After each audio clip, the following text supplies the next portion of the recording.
అసలు గంగాదేవి స్వయంగా పెంచిన ఒక అసాధారణ బాలుడు చరిత్రలో సాటిలేని మహాయోధుడిగా అద్భుతమైన రాజనీతిజ్ఞుడిగా ఎలా మారాడు ఎప్పుడైనా ఆలోచించారా? ఈరోజు మనం సరిగ్గా ఈ ఆసక్తికరమైన ప్రయాణాన్ని విశ్లేషించబోతున్నాం. ఇది కేవలం ఒక కథ కాదు సుమా, ఒక మహాకాయుడి క్యారెక్టర్ ఎలా డిజైన్ చేయబడిందో చెప్పే అద్భుతమైన వాస్తవం. సరే, ఇక ఆలస్యం చేయకుండా అసలు విషయంలోకి వెళ్ళిపోదాం. దేవతామాత గంగాదేవి గర్భంలో పుట్టిన ఆ చిన్నారి శిశువు యావత్ ప్రపంచమే భయపడే స్థాయికెదగడం వెనుకున్న అసలు రహస్యమేమిటి? దైవాంశ సంభూతుడుగా పుట్టిన ఆ బాలుడు ట్రైనింగ్ ఎలా సాగింది? ఈ ప్రశ్నలకు సమాధానాలు ఇప్పుడు మనం ఒక్కొక్కటిగా విడమర్చి చూద్దాం. మొదటి దశ, అసాధారణ బాలుడు, మన దేవవ్రతుడు. ఇక్కడ మనం ముఖ్యంగా గమనించాల్సిందేంటంటే, ఇతను ఏమాత్రం సాధారణ రాజకుమారుడు కాదు. పసిప్రాయం నుంచే అతనిలో ఒక అసాధారణమైన తేజస్సుట్టిపడేది. ఆ బాలుడి తొలి అడుగులు గంగాదేవి పర్యవేక్షణలో అచ్చం స్వర్గంలాంటి ఆశ్రమ వాతావరణంలో పడ్డాయి. అక్కడే అతనికి ఆయుధం ఎలా పట్టాలో, దానిని ధర్మం కోసం మాత్రమే ఎలా వాడాలో తెలిసింది. అంటే యుద్ధకళలకు మరియు బాధ్యతాయుతమైన ధర్మపరిరక్షణకు మధ్య ఉన్న సున్నితమైన బ్యాలెన్స్ని అతడు చిన్నప్పుడే క్యాచ్ చేశాడనమాట. ఇప్పుడిక్కడున్న ఈ 3 పాయింట్స్ ఒక్కసారి చూడండి. అసలు దేవవ్రతుడి విద్యాభ్యాసంలో ఉన్న ఆ ప్లానింగ్ చూస్తే మనకి ఆశ్చర్యం వేస్తుంది. ఇది ఏదో మామూలు గురుకుల విద్య కాదు. మనస్సుకు బృహస్పతి, ఆత్మకు వశిష్ఠుడు, ఇక శరీరానికి సాక్షాత్తు పరశురాముడు. ఒక సంపూర్ణమైన నాయకుడిగా ఎదగడానికి ఈ 3 మూల స్తంభాలు ఎంత పర్ఫెక్ట్గా సెటయ్యాయో కదా! ఈ 3 మహాగురువుల శిక్షణ వల్లే అతడు అన్ని విధాలా ఒక కంప్లీట్ లీడర్గా తయారయ్యారు. రెండవ దశ, సాక్షాత్తు బృహస్పతి నేర్పిన రాజనీతి.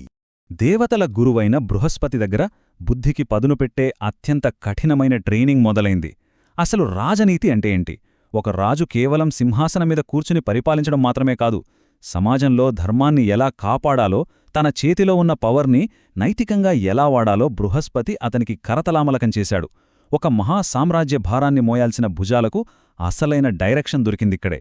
ఎంతటి క్లిష్ట పరిస్థితుల్లోనైనా స్థిరమైన, ధర్మబద్ధమైన నిర్ణయాలు ఎలా తీసుకోవాలో దేవవ్రతుడికి ఇక్కడే వంటబట్టింది.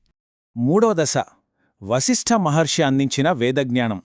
బృహస్పతి దగ్గర మైండ్కి ట్రైనింగ్ పూర్తయ్యాక ఇక ఆత్మను తీర్చిదిద్దే సమయం వచ్చింది.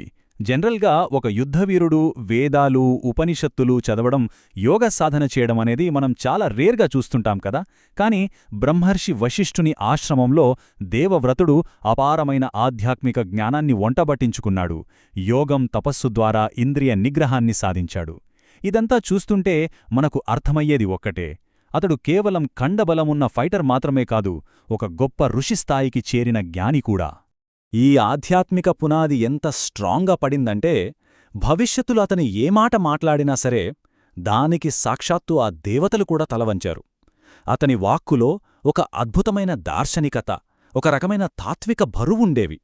అతడు కేవలం కత్తలతో యుద్ధాలు చేసే వీరుడు మాత్రమే కాదు, ధర్మ సూక్ష్మాలను విడమర్చి చెప్పగలిగే గొప్ప సిద్ధాంతకర్త అని మనకిక్కడ క్లియర్గా అర్థమవుతోంది. ఈ ఫౌండేషనే అతని లైఫ్ లాంగ్ వెన్నెంటుండి నడిపించింది. నాలుగవ దశ, పరశురాముడి కఠోర యుద్ధ శిక్షణ. ఇక్కడే అసలు ట్విస్ట్. అప్పటివరకు ప్రశాంతంగా సాగిన విద్యాభ్యాసం ఒక్కసారిగా ఉగ్ర రూపాన్ని దాల్చింది. పురాణాల్లో పరశురాముడు అంటేనే కోపానికి బ్రాండ్ అంబాసిడర్ అని మనకు తెలుసు. క్షత్రియ కులాన్నే నాశనం చేసిన భయంకరమైన యోధుని ముందు నిలబడటానికే ఎవరైనా గజగజ వణికిపోతారు గదా. అలాంటిది ఆయన దగ్గర శిక్షణ అంటే అక్షరాల మృత్యువుతో చెలగాటమే. కాని ఆశ్చర్యకరంగా ఆ ఉగ్ర గురువు ముందు కూడా బాలుడైన దేవవ్రతుడు అస్సలు భయపడలేదు. అతని అద్భుతమైన ధైర్యాన్ని చూసి సాక్షాత్తు ఆ పరశురాముడే ఆశ్చర్యపోయాడు. ఇక ఆ శిక్షణ ఎలా సాగిందో వరసగా చూస్తే, కత్తి తిప్పడంలో అపారమైన ప్రావీణ్యం, విలివిద్యలో తిరుగులేని గురి, గదాయుద్ధంలో అయితే ఏకంగా పర్వతాన్ని బద్దలుకొట్టే బలం, ఇక రథాన్ని నడుపుతూ పోరాడే అద్భుత నైపుణ్యం, ఈ 4గింటిలోనూ అతడు మాస్టరీ సాధించాడు. తన గురువు నుండి సర్వ అస్త్రశస్త్రాలను ఒడిసిపట్టుకుని ఒక కదిలే ఆయుధ కర్మాగారంలా అతడు ఎలా మారాడో మనం ఇక్కడ స్పష్టంగా చూడవచ్చు.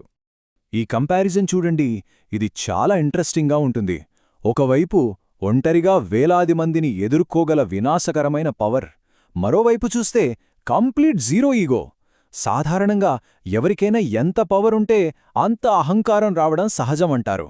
కాని అతనికి అందిన అత్యుత్తమ ఎడ్యుకేషన్ అతన్ని ఒక క్రూరుడైన నియంతలా మార్చకుండా గురువుల పట్ల పరిపూర్ణ విధేయత గలిగిన ఒక కంప్లీట్ జెంటిల్మ్యాన్గా ధర్మమూర్తిగా ఎలా నిలబెట్టిందో ఇక్కడ మనకర్థమవుతుంది. ఈ మొత్తం విశ్లేషణలో అత్యంత కీలకమైన అల్టిమేట్ పాయింట్ ఇదే: శక్తి ఉన్నవాడు ధర్మాన్ని కాపాడాలి. వినడానికి సింపుల్గా అనిపించినా దీని అర్థం చాలా లోతైనది. శక్తి అనేది కేవలం ఎదుటివారిని డామినేట్ చేయడానికి కాదు. అపారమైన పవర్ ఉన్నవాడి కనీస బాధ్యత ధర్మాన్ని రక్షించడం. తన సుదీర్ఘమైన విద్యాభ్యాసంలో అతను నేర్చుకున్న ఫైనల్ ట్రూత్ ఇదే: యుద్ధమనేది స్వార్థం కోసం కాకుండా కేవలం ధర్మ సంస్థాపన కోసమే చేయాలనే బలమైన నమ్మకం అతనిలో ఫిక్స్ అయిపోయింది. 5వ దశ హస్తినాపుర యువరాజుగా ఘనమైన ఎంట్రీ. ఫైనల్లీ ఆ కఠోరమైన శిక్షణా కాలం ముగిసింది. దైవాంశ సంభూతుడైన ఆ యువకుడు అపారమైన జ్ఞానంతో తన ఇంటికి తిరిగి వచ్చే టైమొచ్చేసింది. ఆకాశం నుండి దేవతలు కూడా పూలవాన కురిపించి అతడిని భూమితైనే అత్యంత అరుదైన యోధుడుగా బ్లెస్ చేశారు. గంగాదేవి స్వయంగా తన కుమారుణ్ణి తీసుకొచ్చి శంతన మహారాజుకు అప్పగించింది. అసలు ఆ మూమెంట్ ఎలా ఉంటుందో ఊహించుకోండి. సుదీర్ఘ నిరీక్షణ తరువాత తన కొడుకును ఒక రేంజ్లో మహాయోధుడుగా చూసుకున్న ఆ తండ్రి ఆనందానికి ఉద్వేగానికి అసలు అవధులే లేవు. ఇక శంతనుడు ఏమాత్రం లేట్ చేయకుండా దేవవ్రతుణ్ణి హస్తినాపుర సామ్రాజ్యానికి అఫీషియల్గా యువరాజుగా ప్రకటించేశాడు. అద్భుతమైన ఎడ్యుకేషన్, విపరీతమైన టాలెంట్, దానికి తోడు వినయం, ధర్మచింతన. ఇలాంటి ఒక యువరాజును చూసి ప్రజలు ఫిదా అయిపోయారు. సింహాసనానికి అన్ని విధాల అర్హుడైన ఒక పర్ఫెక్ట్ లీడర్ దొరికాడని ఆ రాజ్యం మొత్తం పండుగ చేసుకుంది. కాని ఇక్కడే ఒక పెద్ద ప్రశ్న. మహాభారత ఇతిహాసాన్ని మనం ఒక్కసారి గమనిస్తే పరిస్థితులు ఎప్పుడూ ఒకేలా ప్రశాంతంగా ఉండవు కదా. అద్భుతమైన విద్యాభ్యాసం, అందరికీ ఆదర్శంగా నిలిచే యువరాజు, ఫుల్ హ్యాపీగా ఉన్న రాజ్యం, అన్నీ ఎంతో పర్ఫెక్ట్గా ఉన్నాయి. మరి ఇంతటి ఆనందం నిజంగా ఎంతకాలం నిలుస్తుంది? చెప్పాలంటే రాబోయే ఒక పెనుతుఫాను ముందుండే ఒక భయంకరమైన ప్రశాంతత మాత్రమే ఇది. అవును, యుద్ధంలో అతన్ని ఓడించే మగాడే లేడు. ధర్మమార్గం నుండి అతను అస్సలు పక్కకు తప్పుకోడు. కాని విధి అతనికోసం ఎవరూ ఊహించని ఒక భయంకరమైన పరీక్షను రెడీచేసి ఉంచింది. ఆ ఒక్క సంఘటనతో అతని సంతోషకరమైన రాజజీవితం ఛిద్రమైపోతుంది. యావత్ ప్రపంచాన్నే షాక్కి గురిచేసే ఒక కఠోరమైన ప్రతిజ్ఞ అతను త్వరలోనే చేయబోతున్నాడు. అసలు ఆ సిచ్యువేషన్ ఎందుకు వచ్చింది?